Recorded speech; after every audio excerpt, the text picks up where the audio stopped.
Welcome to It's Not That Bad, optimistic movie reviews for optimistic people. My name's Chad Ekovitz. And I'm Simone LaRue.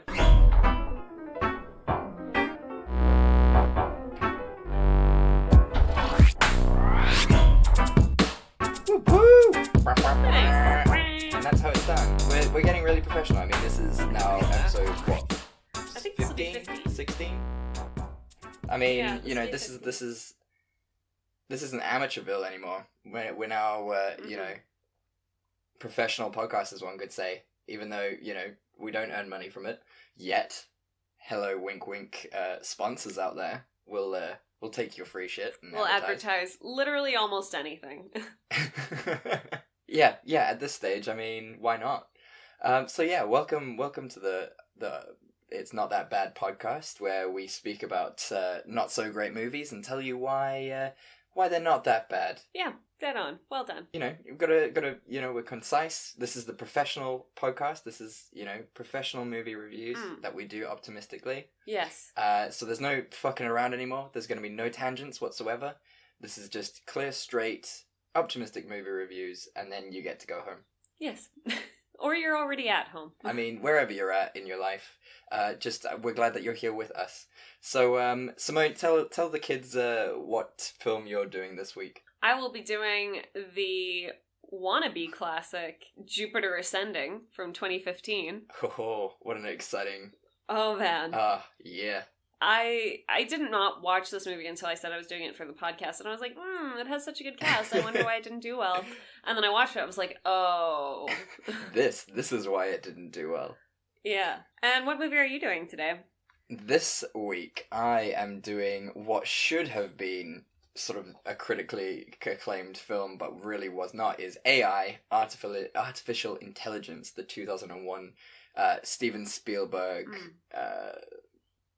fucktacular, essentially. Spielberg's greatest shame. Yeah, and what's worse about it is it was sort of originally a Kubrick film. Oh, that makes a lot of sense, though. I'm excited to hear, now that you are aware of that fact, I'm excited to hear how that's sort of changed your opinion on this. But yeah, let's start off, you know, on the right foot with our first segment. Yeah. Simone, what are you drinking? I, unfortunately, am doing a repeat of last week, obviously because I did not finish a bottle of vodka since we last recorded. So I'm having another round of vodka orange juice or screwdrivers. Oh, you're so fancy. I love the fanciness of today. You know, thank you. You've been rock climbing this morning. You went to Krav Maga this morning. I've been very active, so this should go straight to my head. That's going to be great. I'm excited, especially because of how long my film is. By the time we get around to, you know, even after my plot synopsis, you're going to be just dead. You're just going to be a broken human being. What are you drinking? Oh, I'm also repeating next week because I did not finish my bottle from last week. The Grove Manor Fruity Rosé. I know. I didn't even have that much left. It's rather shameful, but I didn't get the chance to go to the shops and pick up a new bottle. So I'm sitting at a shameful 7.5% again. And yours is But I feel like you should go first. Like, if we're repeating. Yeah. It's just not fair. Yeah, plus mine is long, so if we can just get through mine...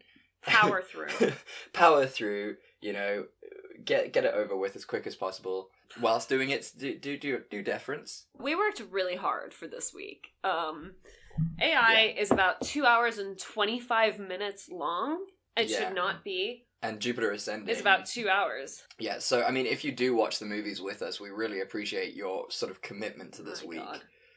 Because that's 4.5 hours of your life that you'll never get back, really. Never. But yeah, you're here to hear why it's not that bad. So we will get to that point eventually, I'm sure. There is some gems to glean from these movies. One or two, but there are. Sure are. Right, so let's get the fuck into this, because my plot synopsis this week is like fucking a page and a half long. Godspeed. So, hunker down, here we go, if you're ready.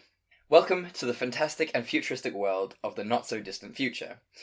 The polar ice caps have melted, and a few of our favourite cities are pretty fucked. But never mind that, this is a story about robo-love, robo-kids, and robo-sex workers.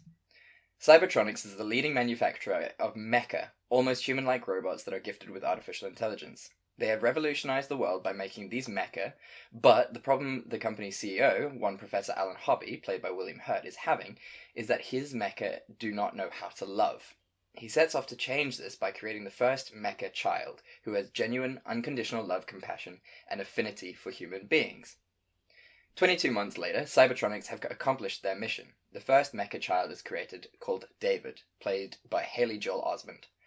He is given to Monica and Henry Swinton, played by Francis O'Connor and Sam Roberts, respectively. You see, David is given to the Swintons because they are suffering the sort of loss of their son Martin, who has some unknown disease and is stuck in cryogenic freezing until modern medicine can find a cure.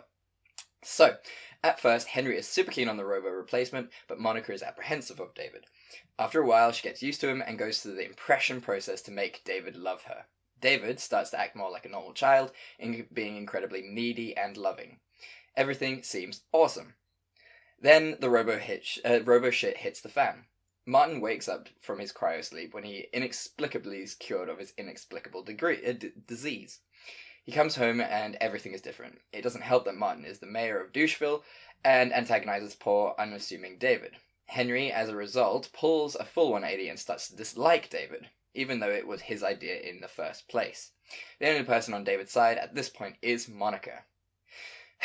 After an unfortunate incident where David accidentally almost drowns Martin, the family decide to drop David off in the forest to fend for himself. About an hour of shenanigans unfold, in which David meets Gigolo Joe, a sex work mecha, played by Jude Law, and the two go on an adventure to find the Blue Fairy, who David believes will turn him into a real boy so that Monica and the whole family will love him again. At the end of said adventure, Gigolo Joe is decommissioned for being framed for a murder, and David is trapped in a submergible vehicle in front of a statue of the Blue Fairy that he found in a sunken city of Coney Island, New York. Don't ask. So much. So he is buried for 2,000 years until the oceans have frozen over. Then the fucking aliens arrive, who, in fact, after looking at IMDb, these aren't aliens, these are in fact super robots. So they're sort of the evolution of the mecha, but they look like aliens. I know, it's terrible. So That's worse. I'm so angry about this movie. Right, so the fucking aliens / super robots arrive. They excavate David. Apparently, he is the only mecha to have survived the Great Human Extinction. He is so valuable to them that they just want to make him happy. So they resurrect Monica from the dead so that they can hang out. But here's the rub. Monica, being organic, can only survive for 1 day. So, David and Monica spend one final perfect day together, and at the end of it, Monica dies again, and David does the impossible. He falls asleep and dreams. And that is the plot of AI. And now, to be fair, I've missed out a whole lot. There's, like, fucking The Adventure is crazy, Robin Williams is in this film, like, fucking, there's a flesh fest where they just beat up and kill robots, like, it's all, like, there's a lot that goes on in this movie. That was just sort of trying to piece together the semblance of a coherent plot. So, yeah, thank you for listening to that. That was hard for everyone. So, Simone, tell me your thoughts, please, for the love of God. I wanted to be on board with this movie, okay? Haley Joel Osment is a fucking treasure. He's Absolutely. So cute. Like, you can't help but feel maternal feelings for him. It's just that, like, all of the human characters, and I suppose it's supposed to show that humans are irrational, but they act so bafflingly that it's hard to sympathize with the plot, because you're just like, no person would do this. And you say that Martin, the brother, was a bad person, but imagine if you were sick for a bit and your parents just fucking replaced you with a robot. Yeah, but they didn't. And then you showed up, you were like, no, I'm fine. And they're like, no, but we're gonna hang on to this one too, because it's, like, really cute. And, like, I'd be a little bleak. Like, I would be a little bit like, what the shit are you doing here, dude? But the thing is, right, like, in the beginning of the film, they never kind of explain why they didn't just have another child. So I kind of get where you're coming from in that respect. Obviously, sort of, David's whole purpose was to replace Martin. Otherwise, they would have just had another child. There's no indication that Henry and Monica can't have another child. No one says that or anything. So it does seem like David is purely for a replacement. So I get you, but also, like, he fucking antagonizes the shit No. I'm not saying he's a good person. I just understand why he's angry. And, like, the real villains here are the fucking parents. Like, okay, I don't have children. I've never lost a child, so I can't know, like, what it must be like, you know, to have a very sick child that you think is basically dead. But my first thought would not be, let's replace him with a fake child. And the fact that, like, they were selected for this trial specifically for that reason is baffling to me. I just don't get sort of Henry is I think the true villain in this film. Yes. Because at first he's like, oh, we've got this thing, they've entrusted me to do this thing and have the mecha child and everything. And then as soon as Martin comes back home, he's like, fuck this, I'm out. Yeah. And, like, you know, it's suggested that Monica doesn't want to get rid of David at all. And it's mainly Henry who's like, we got to get rid of this thing. Yeah. And then Monica's super irresponsible too, because instead of just taking him to be destroyed, which, like, they can make it so he doesn't feel anything, like, literally. And I know that's, like, killing him, but he's a robot, like. Yeah, exactly. So, you know, she's like, I'm just gonna leave him in the woods to fend for himself with the mind of a child. I get that you don't want to kill him, but that's torture. Which, in a sense, is worse, especially for a robot. Yeah. It's just, like, the whole thing is, like, the train of thought of these two individuals just doesn't make sense, and it just sets up a whole movie where you're like, well, none of this is fucking necessary. Yeah, for reals. And, like, the point is, at the in the middle of it, I think Henry ends up telling Cybercorp that what they've done, and then they go search for him, like, so the whole thing could have just been avoided if they had just been like, actually, you know what, decommission him, it's fine. Also, the whole basic premise of, oh, you know, once he's been programmed to love you, he can't be unprogrammed. Like, I'm pretty sure wipe his mind. Format him. Like, anyone can do that. Like, nothing technological is irreparable except physical damage. Yeah, like, I feel like there was this, like, really romantic idea at the time, though, that, like, love overcomes everything. And, like, you can't program love, so you can't deprogram love. And I'm like, but they literally programmed it. Like... Yeah, exactly. I do like how the first 5 to 10 minutes of the film are a philosophical debate about artificial intelligence and love. It is the most pretentious thing I've ever fucking scene. Like that opening scene where they're in the Cybercorp office and they're discussing the predilections of love and robotics and that type of shit is so juxtapositioning with everything that happens afterwards. Also, if you think that a human trial of a robot boy that can love would get through an ethics committee, you are fucking joking. You are kidding yourself. There's no way an ethics committee would clear this. It's upsetting on so many levels. Because, I mean, you know, there is a lot of sort of controversy, especially now, and I think this movie kind of should make a resurgence because of the fact that we are getting to that stage where robots are looking more human. We've sort of peaked over the uncanny valley. AI is becoming more of a reality, these type of things. I mean, there's this, you know, and hopefully I'll be able to find it so I can put it in the footnotes. There is an engineer and a scientist in Japan who's made realistic children sex dolls. Oh, no. Well, that's the debate. Yeah, isn't no, it? Because I know. They're sex dolls for children. So like pedophiles won't go for real human children. They can just fulfill their urges on these fake children. But is it encouraging pedophilia? Is it sort of, you know? And it's this debate that I think this movie kind of brings around. Not sex with kids, but you know, whether, you know, AI will hinder or help us. I have a lot of feelings around that. We won't go into it, though. No, because then this will be a 6-hour podcast about the morality of AI. And everybody will hate it. Yeah. Can we both just agree that the whole, like, arc with the aliens shouldn't have fucking happened? No, it was so out of place. And you can't Pointless. say, I mean... It's pointless. Just have a sad ending. It could have just ended as, like, the whole thing was, like, encapsulated in ice and he was still wishing to be a real boy. Like, just fucking end it. It's done. It's been 2 hours, Steven Spielberg. Yeah, and I mean, the story is clearly a tragedy. It's supposed to be a tragedy. Yeah. Like, don't fuck it up by being like, oh, Yeah. aliens. Or even end it as, like, David, like, jumps into the water after he realizes, like, that they're creating a bunch of David toys, and that the scientist who was supposed to be able to turn him into a real boy is just, like, some crazy old dude who lost his son who looks exactly like David. Like, just end it there. Like, you know, just leave it sad. Yeah, like, I completely agree with you. The alien arc, even though, like, how do you feel now that you know that they aren't aliens, but in fact super robots? It literally does not change anything.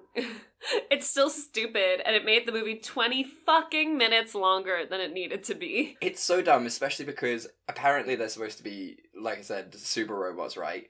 But there is no indication or reason why. Like, they don't look like robots, they just look like aliens, because they're, like, sort of got a galaxy theme, you know, decals, and they're super skinny, and who's made them, first of all? It doesn't matter. Steven Spielberg did not care enough about any of that. It's upsetting, that part, I won't lie.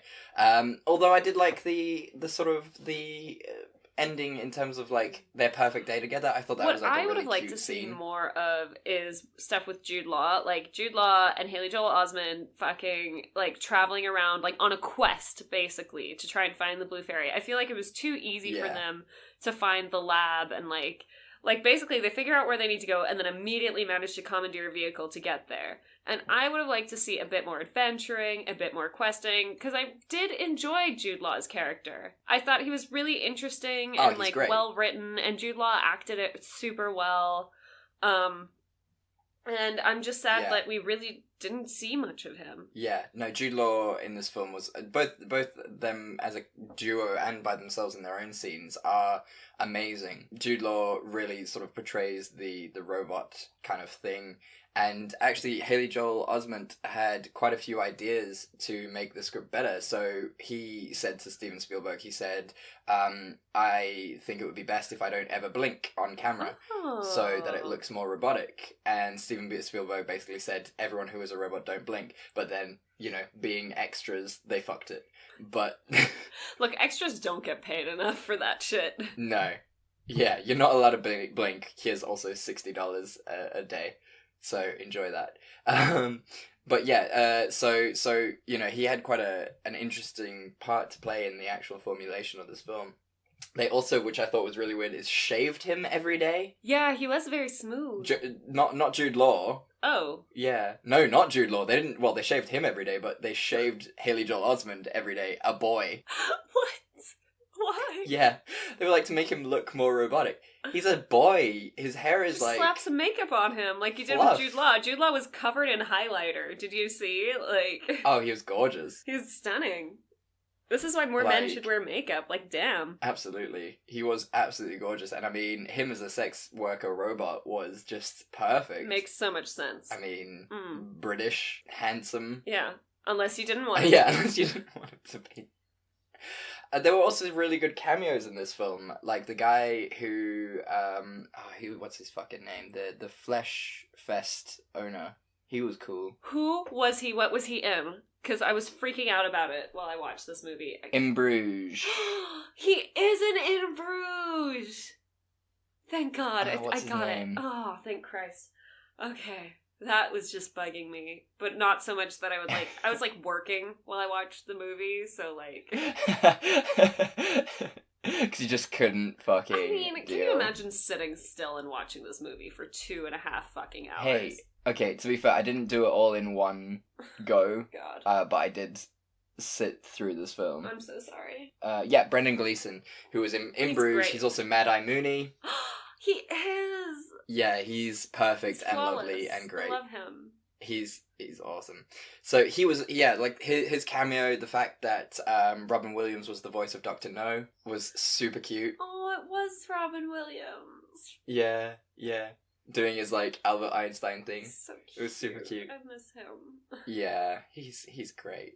So yeah, it had a really nice cast. I mean, it had the dad from Veronica Mars. He was great for like 20 seconds. So yeah, overall, it was an awesome sort of.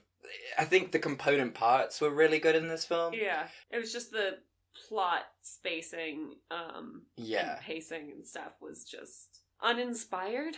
Yeah, really. And I think they created this epic, like Kubrick obviously created this epic with Steven Spielberg in mind as well, but they didn't plan an ending. Yeah. Like it was sort of like, how do we finish this thing? Yeah. No, they just kept building and I don't know, it didn't work. So, what was your scene that could have saved it? Right. So, it's not necessarily a scene. I think we've deviated from the original rules of this section, but you know what? It's our podcast, so, you know, haters gonna hate. So, I think this movie would have been better as David with Professor Alan Hobby, because, you know, as we find out in the film, David is modelled after Alan Hobby's son, who died.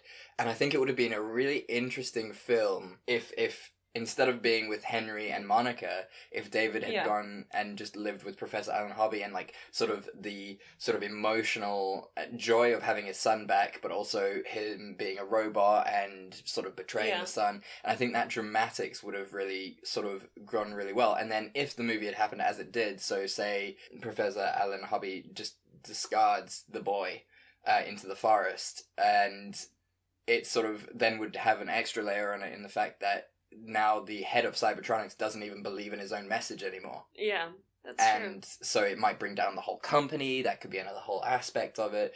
And so you've got like a dual story of sort of the downfall of Cybertronics and the sort of David wanting to just have love from his father, not father thing. Yeah. And I think it would have been a really nice dynamic. So that would have been cool. I mean, you could still have all the stuff with Jude Law, because I think that is an imperative part of what makes this movie so good. It is the good bit of this film. Yeah.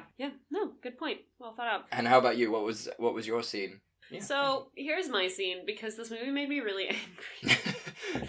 So what I wanted, right, is at the very beginning, at Martin's birthday party, Henry says to Monica, he's like, if he can be programmed to love, what's to say he can't hate as well? And that's never explored. Haley Joel Osment is just like a complete delight the whole way through. He's very cute. He has giant blue eyes. What I wanted, like, if we're gonna include the fucking alien scene and reincarnating Monica and stuff, like, let's just fucking go with it, right? So, they reincarnate Monica. It starts off, like, really cute. Like, he makes her the coffee and they're all happy and he goes, let's go for a drive in the country. And she's like, oh my god, what an amazing idea. They drive out in the country. He fucking leaves her there! Jesus. And drives off like she did to him at the beginning. Holy shit, Simone. That is terrifying. It's a 2,000-year vendetta. Fucking hell. I am actually very scared of you right now. I was just really angry about the whole thing. Like, she fucking abandoned him, and I know it's supposed to be like, children love their parents no matter what. It's very sad, and they're very trusting. But I would have loved it if he just had a little vindictive streak in him.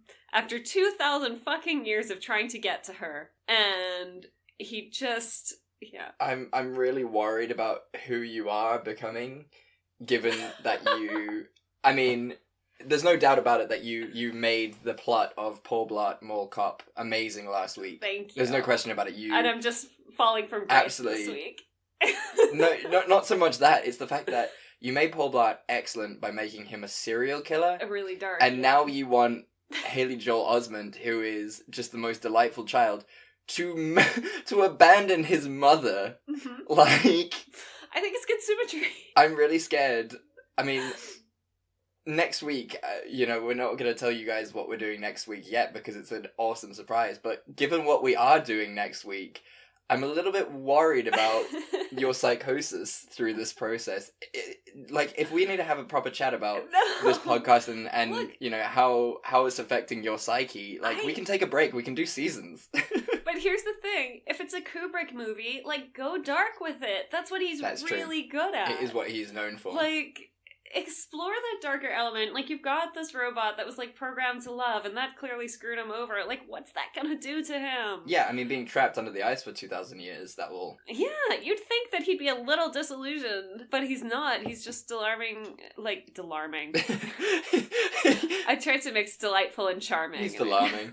He's just so delarming. Yeah, just go with it. Go dark. To be fair, you are absolutely right. Like, that is Kubrick's sort of standpoint, and I mean, you can see that in the bit where David actually breaks the blue fairy and, like, just smashes it to pieces, which is just a genuinely upsetting moment for everyone. I think one of the biggest things, and I think it's somewhat ironic and kind of dickish of Kubrick to do, was everyone thinks that the whole alien bit at the end was just classic Steven Spielberg, you know, bring fucking weirdness into it. It wasn't. It was a Kubrick idea that was made in mind that Steven was gonna be doing this. So, like, Kubrick was like, meh, let's write in aliens and then I'll die. And then Steven Spielberg will look like a crazy idiot. That doesn't surprise me at all. Stanley Kubrick was such a dick. He was a huge dick. But, I mean, great. But damn it, he got results! He's one of those mavericks. I just want a buddy cop movie now with, like, Stanley Kubrick. I was about to say, it would be great if he was just, like, he's the kind of guy that would make his commanding officer get on the phone to the mayor.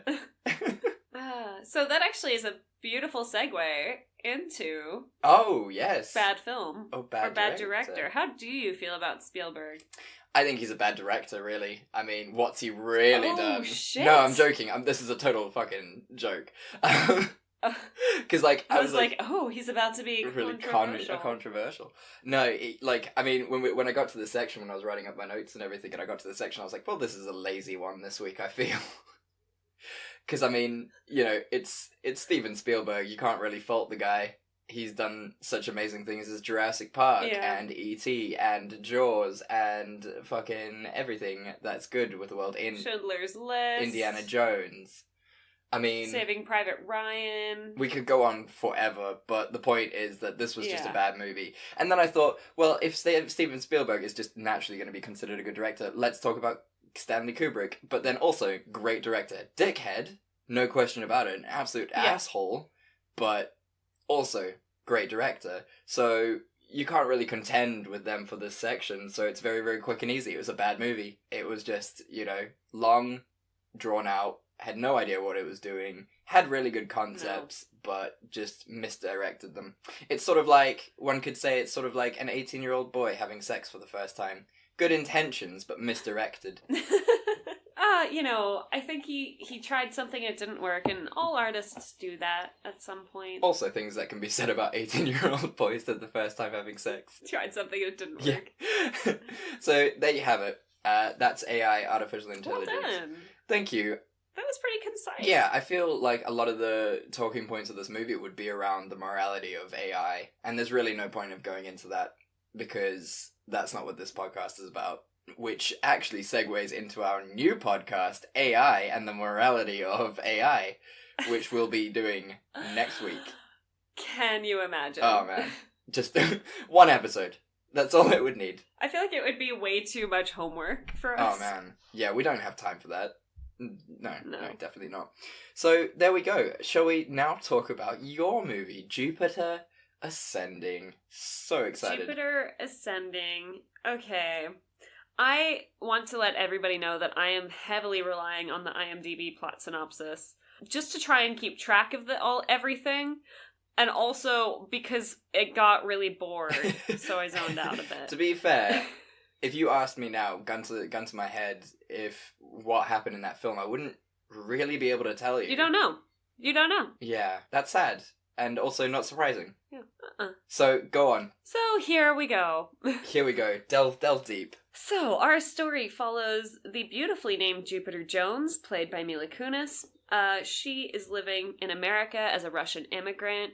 Her job is apparently working as a maid, cleaning toilets of the rich and famous. She hates her life, but doesn't really seem to be doing anything to fix it. She just hates it. But her life changes forever when one day, while she is donating her eggs for money to buy a telescope, natural. she is discovered to be special by a bunch of aliens who are doing the operation instead of normal people. The aliens decide that they need to kill her ASAP. Luckily, she is saved by a semi-handsome Channing Tatum, and I'll tell you why he's semi-handsome in a moment.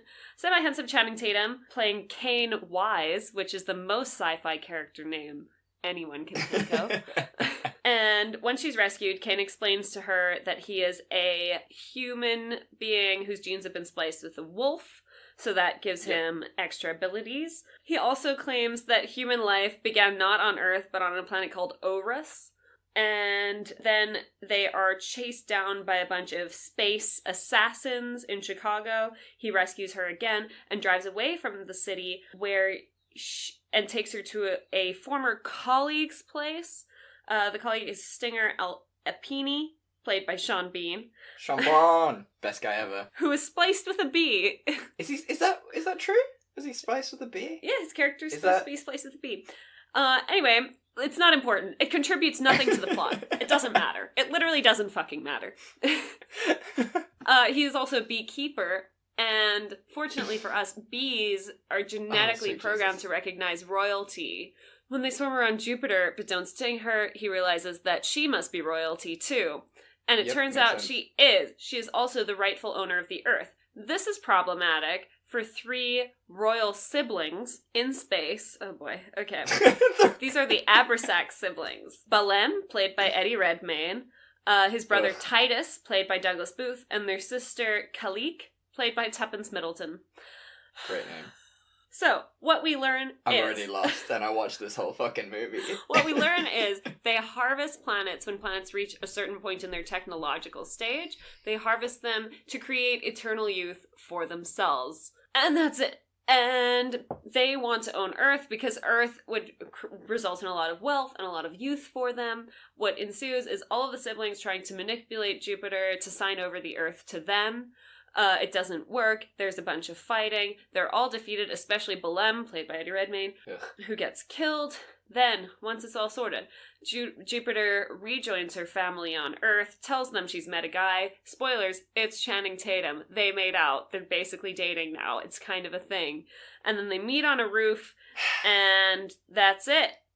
That's it. She just goes back to her old life, but now she's dating, like, a wolf dude. And she owns the Earth still. Somehow that tracks for her to do stuff. Yes. And yeah, that was fucking Jupiter Ascending. Oh, man. I'm sorry I couldn't be more coherent. I don't know what more I could have done. To be fair, that was the most coherent you could have been, I feel. That movie, I mean, to write it down as a plot must have been very difficult. I don't think anybody did write it down as a plot.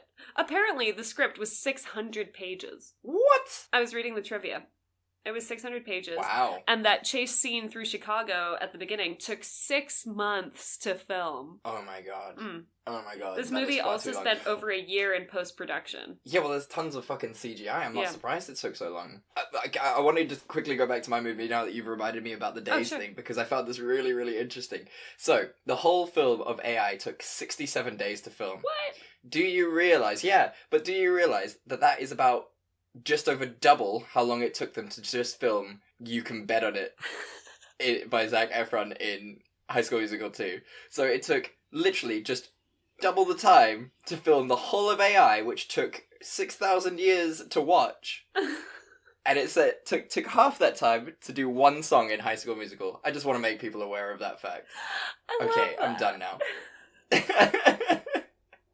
That is my standard of judging how long a film should take now, is the length of time it took Bet on It to be filmed. That is my benchmark. But anyway, sorry for the interruption there. So, Jesus, yes, okay, so this film. I mean, any film that revolves around business and capital. Yeah. Because that is essentially what this film is about. It's about profit and capitalism. Yeah. It's a simple agricultural scheme, but the agriculture is human beings and time rather than sort of cows. Yeah.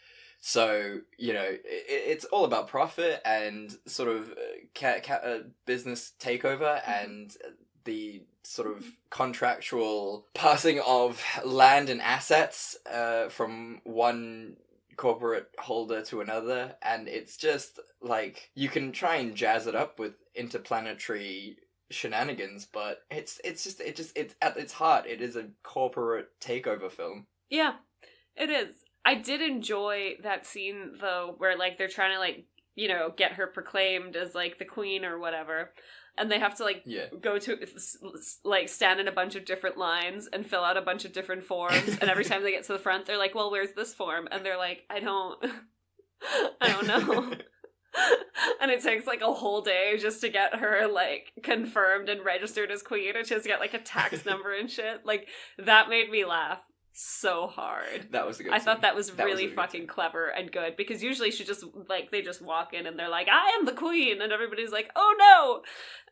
And that's the end, but no, she had to, like, do paperwork. Yeah. It was good. It was a good scene, and it was really funny. And it was the fact that they had to bribe the dude at the end of it all just to get the right forms was just great. To get out of the bureaucratic circle that they were stuck in. Oh, man. So good. That was a good bit. Was good. I thought I was really annoyed, and I don't think you'll feel this way because you're not just a Doctor Who fan. But you know the little fucking aliens at the beginning, that can go invisible. Yeah, they are actually just a carbon copy taken from Doctor Who. They're like, it looks like they were based on a group of aliens called the Silence from Doctor Who. And they had the same characteristics, like the same look, first of all. Second of all, that whole thing where once you look away from them, you can't remember them, was taken from Doctor Who. And I checked it. I was checking it, like, I went and I checked the copy, like, the timelines. Yeah. And this film came out after those episodes of Doctor Who, and, like, 3 years. So it wasn't sort of like there was an overlay. Like, it was a 3-year difference. So clearly the directors of this film were just like, I like those aliens and how they look, and just copied them, which I was just like, oh, well, that's it's a bit lazy, don't you think? Yep. Guys?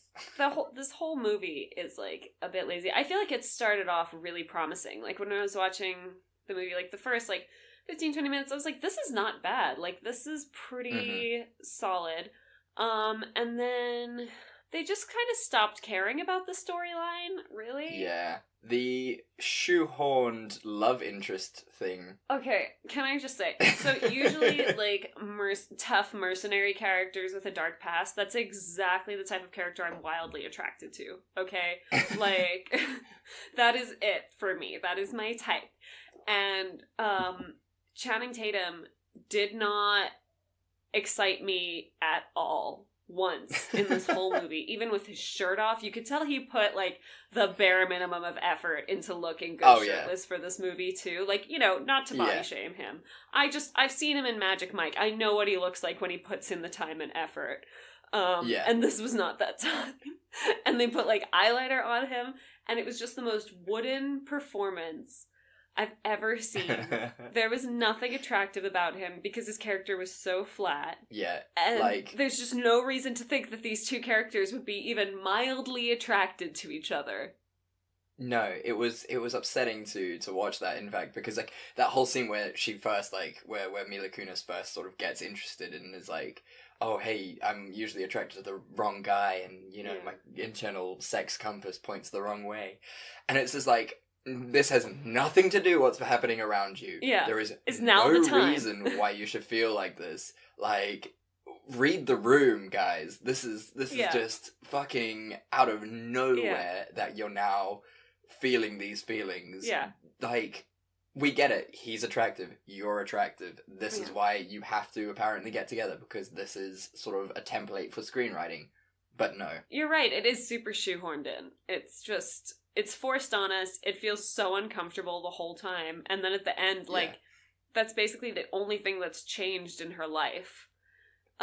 She still has her shitty job. She still lives with her family. But now she's just got this incredibly boring boyfriend. Yeah, for reals. And, like, there's a lot of questions I have. But before I get into that, I wanted to know, given your feelings on Gods of Egypt, which we have covered, how did you feel about his wings at the end? To what end? Like, that's the thing. You know, they're like, oh, he was spliced with a wolf. He has wings. This guy's spliced with a bee. It contributes exactly fucking nothing to the plot or the characters as a whole. Like, it doesn't fucking change anything. And that's the difference between good sci-fi and bad sci-fi. Okay? They're trying to introduce this whole new world. That's fine. That's hard. I get it. But what they're doing is introducing a bunch of elements that they then don't use. It's just like, it's decoration. Reals. Yeah, because, the whole movie could have not happened and things would have been fine. Yeah, that's the thing. He could have not had his DNA spliced with a canine, and the character would be exactly the same. But I mean, even the whole story, like, if you think about it, so the whole point was Eddie Redmayne had found out that she had sort of, her genetic code had been reaffirmed and her mother was back. His mother was back, sorry. Yeah.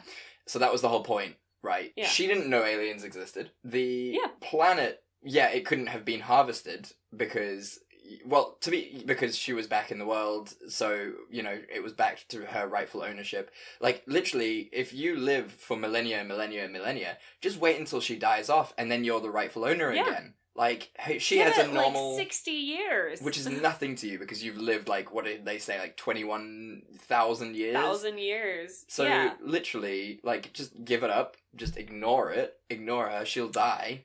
It will be fine. Yeah. Can we also talk about how weird it is that the one dude tried to marry her? Yes, that was also, I mean, she's genetically exactly the same as your fucking mom, dude. Like, and like, I love his excuse for it. It was like, oh no, it's just a contract, like, I don't mean it. Like, it's not for love or anything, it's just, to get your planets. Like... Then why not have her sign a contract? Yeah, which is what Eddie Redmayne did. Like... Yeah.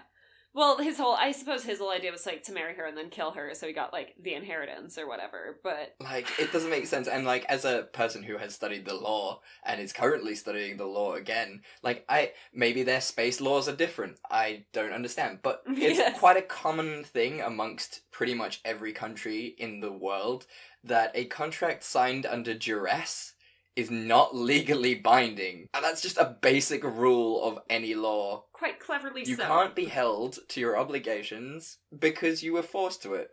Pretty logical. So, I don't understand how this would have worked out for anyone, really. Interesting factoid. I know how much you love Eddie Redmayne. He won a Razzie Award for this performance. Was how bad it was. What was the Razzie Award for? Well, it was for, like, supporting actor, or worst supporting actor, or whatever. But in that same year, he then got nominated for an Oscar for Theory of Everything. Oh my god. So it was really just, like... It was a roller coaster year for Mr. Redmayne. He does address it in a couple of interviews. He addresses the character and he's like, I don't know what the fuck I was doing. It is a very, literally every character in this is incredibly wooden. I think the only two people who I'd pull out as really good actors are the sister and brother. Not the Eddie Redmayne, but, like, his sister and them. Yeah. And, like, who also, by the way, like, after the sister's part is done, she's just never seen again. Like, she informs Jupiter of all of the shit that's going down. Like, she explains everything. And then, bye. Okay. I'm done now. Oh, okay. I will also say Mila Kunis did do as good a job as she could have done with the script. She also, like, she's a good comedic actress, and they just didn't use that enough in the movie. Yeah. The one line where, like, she's hitting on Channing Tatum, and he's like, I'm basically nothing, like, but a dog compared to you. And she goes, I love dogs. Yeah. Like, that was the only fucking funny line in the whole movie. Yeah, it's true. She does have a gift for comedic timing and everything, and I mean, she is...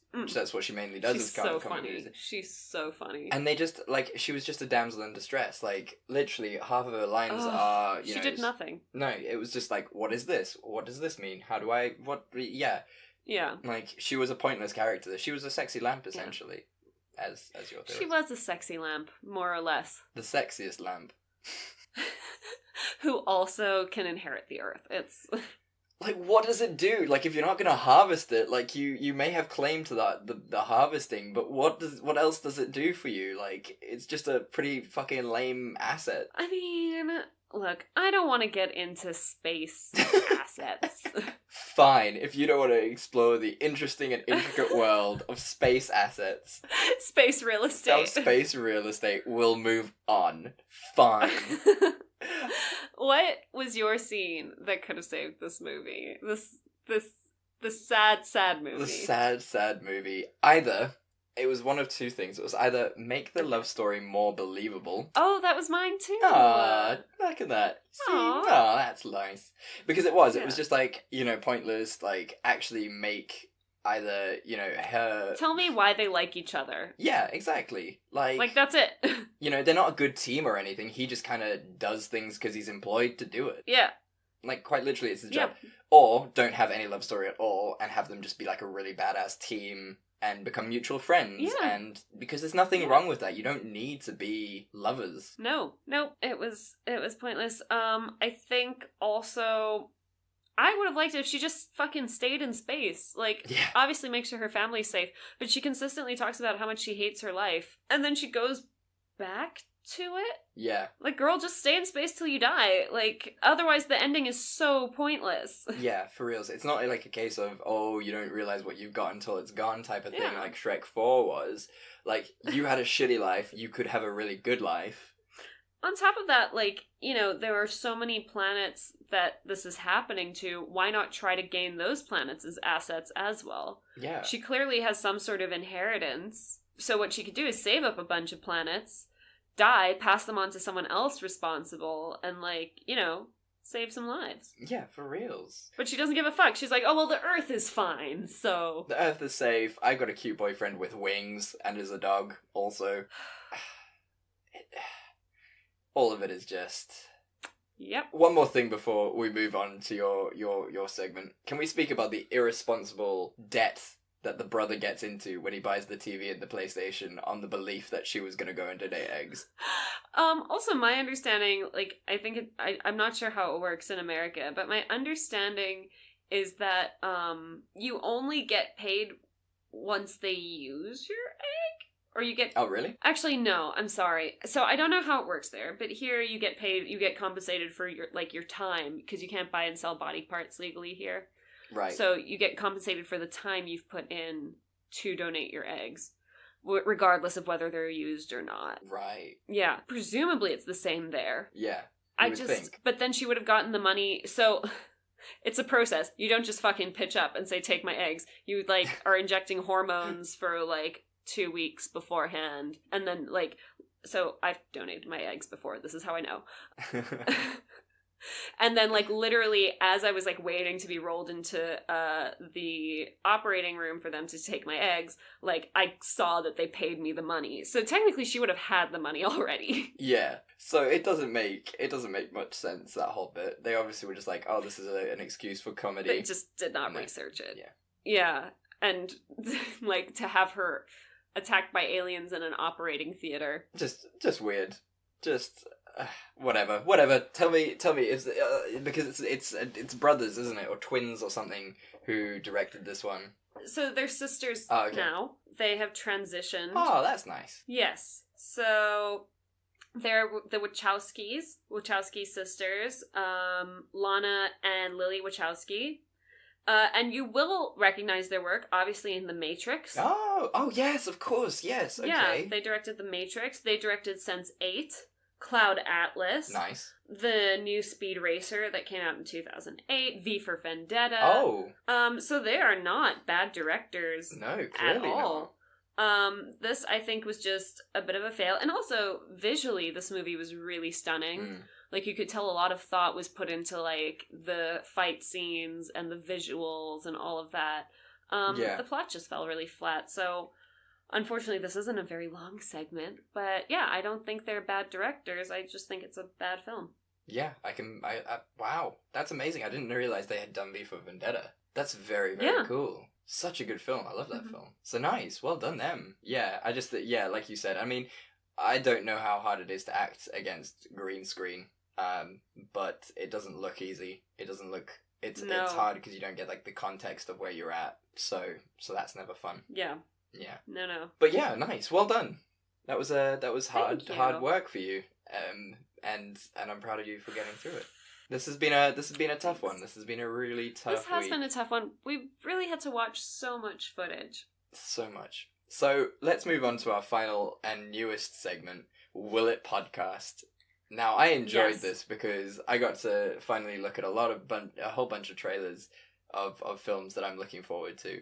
So I'm excited to see what you pulled out of the bag for this one. Right, so yes, for myself, I am going to do, I'm going to say The Quake.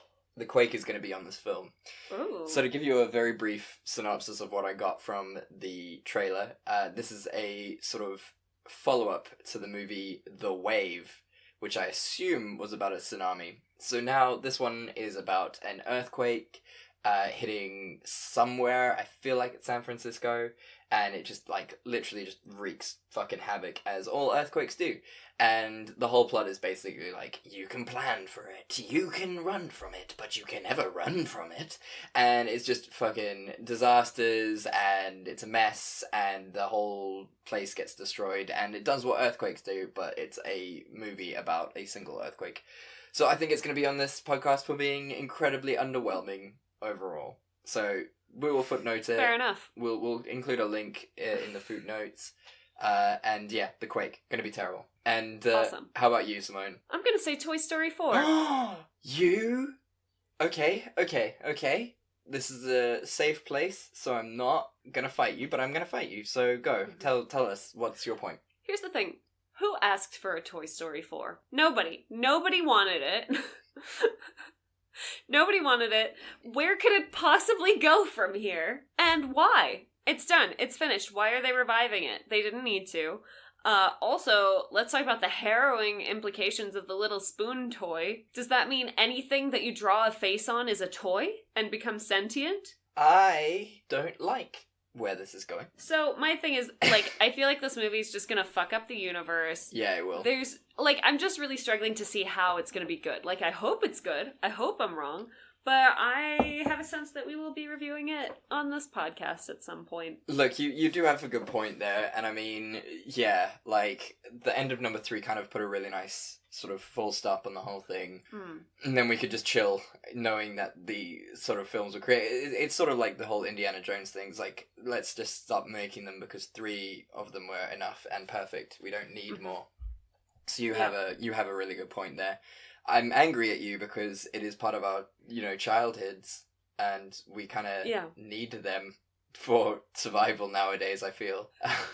But it's... What, the fact that Tim Burton's making a Dumbo isn't enough for you? I watched the Dumbo trailer, and I was happy with that, but also Dumbo was just like, part of my childhood, so... Dumbo's so fucking depressing. Like, I don't think I'm gonna watch it. Just for the risk of self-harm? I don't want to be sad. I say that like I don't watch sad stuff. Yeah. But, like, especially when it comes to, like, can I tell you, sidebar, or, like, we can leave this in, whatever. So I went to a pub quiz on Monday night, which combines my love of being a know-it-all and drinking. It's perfect for me. So I went to a pub quiz Monday night, and they have a category where they just play clips from different films, and then, like, they ask you questions about it. So the theme this week was dogs. Right. So you have to guess, based on the clip they play, you have to guess both the dog or like what kind of dog it is and what film it is. Oh man, okay. Yeah, so it was like, we were like, awesome. Oh, that's delightful, that's charming. They played the death scenes of the dogs from each movie. What monsters? Why? I know. I literally out loud, like I yelled. I was like, you fucking monsters, who would do this? That's evil. So it literally starts with Marley and me, and spoilers, like, when the dog gets put down, like, and literally, there was not a dry eye at our table. That's so awful. It was horrible. Why? Why would you do that? And they play all the clips twice so that, like, you can get the right movie and stuff. So you can really hate everything and we everyone. were just like, what the fuck is wrong with you people? Oh my god, that's awful. Can you think of anything worse? Or more of a vibe kill? That's genuinely shameful. That is upsetting. It's literally like if they had been like, name the disease this person is dying of and the movie. And just showed them suffering from it. That's evil. I mean, I was worried they were going to show the iRobot scene where the dog, I would have fucking lost it. Thank God they didn't. But I would have awful. literally just had to leave. Jesus. Yeah. Aw. Oh, that makes me really sad. Some psychopath put that section together. What a monster. What an absolute monster. Right, so Simone, we did it again. We've done it again. We've created magic. So tell me, how are you? How are things? What's happening? We have to tell people what we're doing next week. Oh, I was gonna do it right at the end. Oh, I'm sorry, yeah, but I'm so excited. Okay, fine. We could tell the people. So Simone, what do we have in store for next week? So excited. So, I want to tell everybody, this was your idea. Like, I don't want to take anything away from you. Like, this was all you. And frankly, I can't believe it's taken us this long. The moment you said it, I was like, oh my god, this is so obvious for us. Do you want to tell them what next week is going to be? Next week, ladies and gentlemen, we will be delving into the enigma that is Nicolas Cage! We're going to be doing Nicolas Cage movies! Oh, I'm so excited! It's a Nicolas Cage week! Oh, it's going to be the best week. I'm so excited. I love it. I love it. We finally get to touch on a man who is both good and bad at being good and good at being bad, and he's just awful and he's just brilliant, and he is the enigma and we don't know what to do, and I'm so excited. I'm so happy we finally get to do this man. He is truly the gold standard of good bad movies. He's so this is going to be perfect. It's going to be a great week. So Simone, tell the people, what movie are you doing? What Nicolas Cage movie are you doing? I'm going to be doing Ghost Rider because what is better? There is no better film than Ghost Rider. Part of the Marvel Cinematic Universe. I will be doing a classic oldie, a 1988 film called Vampire's Kiss.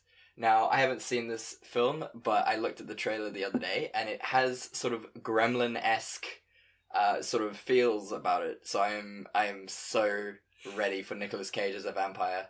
It's going to be amazing. You know how much I loved Gremlins. Oh, you were so keen on the Gremlins. Also, did you see that Steven Spielberg is directing Gremlins 3? Just putting it out there. It's happening. Be ready. God.